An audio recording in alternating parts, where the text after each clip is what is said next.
महाभारत भाग 19 अभिमन्यु की वीरता और अर्जुन की प्रण जयद्रथ वध। पितामह के बाद आचार्य द्रोण कौरव सेनापति बने। उन्होंने 5 दिन तक सेना का संचालन किया। बूढ़े थे लेकिन पांडव सेना की नाक में दम कर दिया। 13वें दिन द्रोणाचार्य ने कौरव सेना को चक्रव्यूह की रचना में खड़ा किया। अर्जुन को चकमा देकर लड़ते हुए चक्रव्यूह रचना से दूर ले जाने की योजना बनी, क्योंकि अर्जुन के रहते कौरव सफल नहीं हो सकते थे। दुर्भाग्य से अर्जुन कौरवों की चाल में फंस गए। वे लड़ते हुए दूर निकल गए। पांडव सेना में अर्जुन को छोड़कर कोई दूसरा चक्रव्यूह की भेदन क्रिया नहीं जानता था। सभी पांडव चिंतित बैठे थे।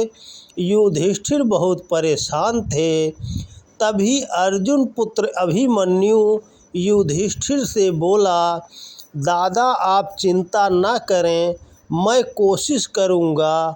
चक्रव्यूह में प्रवेश करना तो मुझे आता है, लेकिन व्यूह से निकलना मुझे याद नहीं है। अभिमन्यु की बात सुनकर पांडवों के चेहरे पर खुशी की लहर दौड़ गई। युधिष्ठिर बोले, बेटा एक बार व्यूह तोड़कर तुम भीतर प्रवेश तो करो, फिर तो हम सभी तुम्हारे पीछे पीछे चले आवेंगे। युद्ध शुरू हुआ। अभिमन्यु यद्यपि बालक था किंतु अद्भुत वीर था। उसके युद्ध कौशल से कौरव सेना में हलचल मच गई। द्रोणाचार्य के देखते देखते उनका बनाया हुआ चक्रव्यूह टूट गया। वीर अभिमन्यु उसके भीतर पहुंच गया। उसने कौरव सेना की धज्जी उड़ा दी।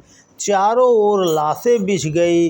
जिधर देखो उधर धनुष, बाण, ढाल, तलवार, फरसे, गदा, अंकुश, भाले, रास, चाबुक और शंख आदि बिखरे पड़े थे। कटे हुए हाथ, फटे हुए सिर, छिन्न भिन्न शरीरों से मैदान भरा था। यह सर्वनाश देखकर दुर्योधन गुस्से से भर उठा। स्वयं अभिमन्यु से जा भिड़ा। वीर अभिमन्यु उस दिन दुर्योधन का काम तमाम कर देता, लेकिन द्रोणाचार्य आदि ने मिलकर उसकी जान बचा ली। अब तो दुर्योधन और भी खीज उठा। धर्म युद्ध छोड़कर कौरव वीरों ने चारों ओर से अभिमन्यु को घेर लिया। उसके धनुष को धोखे से काट दिया। रथ का चक्का ही लेकर वीर अभिमन्यु कौरवों से भिड़ गए। अंत में जयद्रथ, कर्ण, दुर्योधन आदि ने एक साथ मिलकर अभिमन्यु का वध कर डाला। पांडवों में शोक छा गया। पुत्र की मृत्यु का समाचार सुनकर अर्जुन बेसुध हो गए। जब होश में आए तो उन्होंने प्रण किया कि कल सूर्यास्त से पहले जयद्रथ का वध कर डालूंगा, अन्यथा आग में जलकर प्राण दे दूंगा।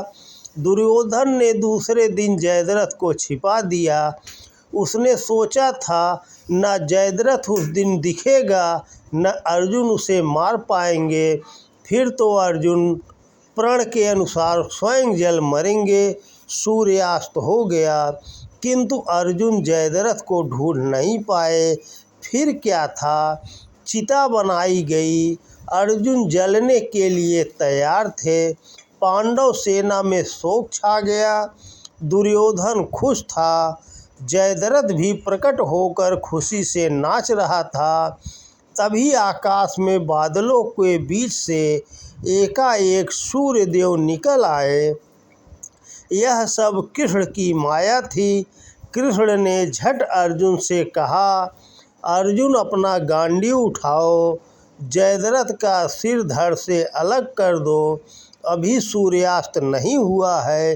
देखते ही देखते गांडीव से बाण छूटा और जयद्रथ का सिर धड़ से अलग हो गया।